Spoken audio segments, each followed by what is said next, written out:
आज के वीडियो में हम पितृदोष के बारे में चर्चा करेंगे। जन्म कुंडली में बनने वाले पितृदोष के बारे में ज़्यादातर लोग जानते ही हैं। जिस किसी व्यक्ति के पितर प्रसन्न नहीं होते हैं, उनकी कुंडली में इस दोष का निर्माण होता है। हर साल आश्विन के महीने में जो अक्टूबर के आसपास आता है, पितृपक्ष में पितरों का श्राद्ध अगर न किया जाए तो पितरों को प्रसन्नता नहीं होती है, वो अप्रसन्न हो जाते हैं।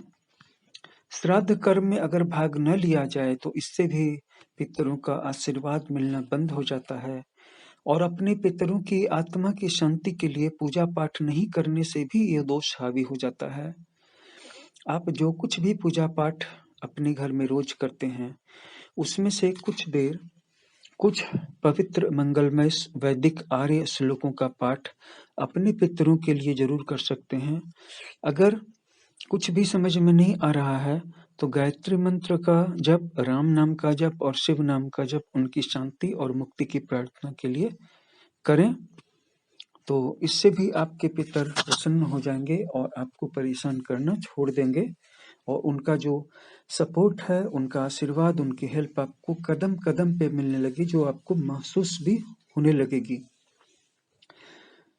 जब पितर अप्रसन्न हो जाते हैं, नाखुश हो जाते हैं, तो व्यक्ति के जीवन में तरह तरह की समस्याएं उत्पन्न हो जाती हैं। अचानक से बिना किसी उद्देश्य के, बिना किसी मकसद के और वजह के आप देखेंगे कि परिवार का कोई सदस्य आपसे शत्रुवत व्यवहार कर रहा है या आपको अपना शत्रु समझ रहा है।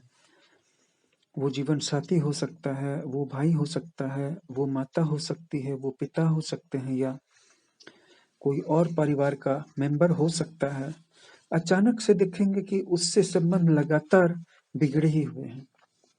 इसकी वजह यह है कि उसकी कॉन्शियसनेस पर आपकी पितरों की आत्मा की मैसेजेज या बॉन्डिंग हावी है और जैसा पितर सोच रहे हैं वैसा ही वो भी सोचने के लिए बाध्य है और वो चाह करके भी आपके प्रति अपनी सोच को बदल नहीं सकता है। कारण ये है कि वो इस मर्त्यलोक में जीता है, जिस मर्त्यलोक की डेंसिटी जो है पितरलोक की डेंसिटी से बहुत ही कम है, डाइल्यूटेड है, बहुत ही लो है। और पितरलोक की जो डायमेंशन में उनकी जो कॉन्शसनेस की डेंसिटी है, वो हमारे भूलोक की कॉन्शसनेस की डेंसिटी से 7 से 15 गुना ज़्यादा है। इसका मतलब है कि आप 15 दिनों में भी जो काम नहीं कर पाएंगे, वो आपके पितर एक दिन में कर देंगे। और इसी वजह से अपने पितरों को प्रसन्न कर लेना ही अच्छा रहता है, क्योंकि उनकी पावर के सामने आपकी पावर 7 से 15 गुना कम है। और पावर तो ज़्यादा है ही, लेकिन यहाँ पर आप अपनी शक्ति या ऊर्जा का उपयोग अगर किसी से मुकाबले के लिए करते हैं, विरोध के लिए करते हैं, तो आपके पास जो ऊर्जा है उसका दुरुपयोग होता है और दुरुपयोग होने के बाद आपकी बची खुची ऊर्जा जो है वो वापस प्रकृति में चली जाती है और आप अंत में पूरी तरह से रिक्त हो जाते हैं।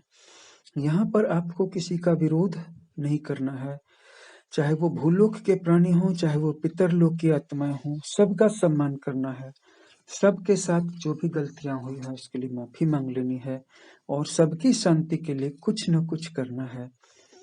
इस लोक के व्यक्तियों के प्रति भी जो गलतियां हो गई हैं उसके लिए माफी मांग लीजिए और वापस उनकी प्रसन्नता के लिए कुछ कीजिए। हर एक व्यक्ति कभी न कभी माफ तो कर ही देता है, हर एक व्यक्ति कभी न कभी प्रसन्न तो हो ही जाता है, लेकिन अगर आप कोशिश ही नहीं करेंगे तो जो बिगड़ी हुई बात है वो तो और ज्यादा बिगड़ती ही चली जाएगी। और साथ ही पितरों का जो स्थान है, पितरी हमारे जो पूर्वज हैं, उनकी शांति के लिए आपको ऐसे अनुष्ठान करवाने चाहिए, श्राद्ध करवाने चाहिए। श्राद्ध आप स्मॉल बेसिस पे, स्मॉल स्केल पे भी, कम खर्च में भी करते हैं और पूजा पाठ करवा सकते हैं। कोई भी पूजा पाठ करें तो हमेशा उस वक्त उनके लिए प्रार्थना कर दें। कहीं भी तीर्थ में जाएं तो उनकी मुक्ति के लिए प्रार्थना कर दें और कुछ करें न करें, टूटे फूटे शब्दों में उनके लिए प्रार्थना तो कर सकते हैं। जिनके घर में पितर दोष होता है, जिनकी जन्म कुंडली में पितर दोष बनता है, इस बात का ध्यान दीजिए कि ऐसे व्यक्तियों को नौकरी लगती नहीं है या लगती भी है तो बहुत कम वेतन वाली लगती है। और नौकरी छूट जाने के चांसेस आते ही रहते हैं और ऐसे व्यक्तियों को काफ़ी धन की हानि होने लगती है, कर्ज बढ़ते चले जाते हैं और विकास बिल्कुल रुक जाता है। जन्म कुंडली में जब राहु के साथ सूर्य का युति हो या संयोजन हो अथवा केतु के साथ सूर्य ग्रह का संयोजन हो जाए, तो ऐसी स्थिति में भी पितृदोष बन जाता है। अब सवाल उठता है कि पितृदोष निवारण के ज्योतिषीय उपाय क्या हैं? तो रोजाना कौवों को और पक्षियों को खाना खिलाएं, काशी और गया अवश्य जाएं और वहां अपने दिवंगत पूर्वजों के लिए तर्पण करें। पूरे नियम और विधि विधान के साथ किसी विद्वान ज्योतिष से पितृदोष निवारण पूजा करवाएं। अमावस्या के दिन सफेद गाय को, व्हाइट काऊ को सुबह सुबह हरी घास चढ़ाएं और उनका आशीर्वाद लें। ऐसा करने से आपको पितृदोष की समस्या का समाधान प्राप्त होगा। इसके साथ ही आपके जीवन में जो उलझनें क्रिएट हो रही थी परिवार के स्तर पर और रोजगार के स्तर पर और मानसिक शांति के स्तर पर, वो सभी सुलझती हुई दिखाई देंगी। जीवन में जो भी समस्याएं हैं उनका समाधान अवश्य है। अगर आप समाधान को करेंगे तो आपको समाधान मिलेगा, अगर आप समाधान के लिए कोशिश नहीं करेंगे तो आपको समाधान नहीं मिलेगा। सरल सा सूत्र है, हर चीज के लिए कुछ ना कुछ करना पड़ेगा, करना तो पड़ेगा ही। अगर आप करेंगे तो ऐसा कोई नियम नहीं है कि उसका फल आपको नहीं मिलेगा, फल तो मिल करके ही रहेगा, क्योंकि उसके पहले भी जो मिल रहा था वो भी कर्म का ही फल मिल रहा था।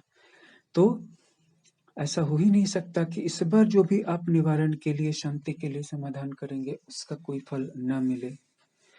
हमारे चैनल पे आपको ऐसे ही इंफॉर्मेटिव, यूजफुल, अच्छे वीडियोज मिलते रहेंगे, इसलिए इस चैनल को सब्सक्राइब कर लें, इस वीडियो को लाइक और शेयर कर दें। धन्यवाद।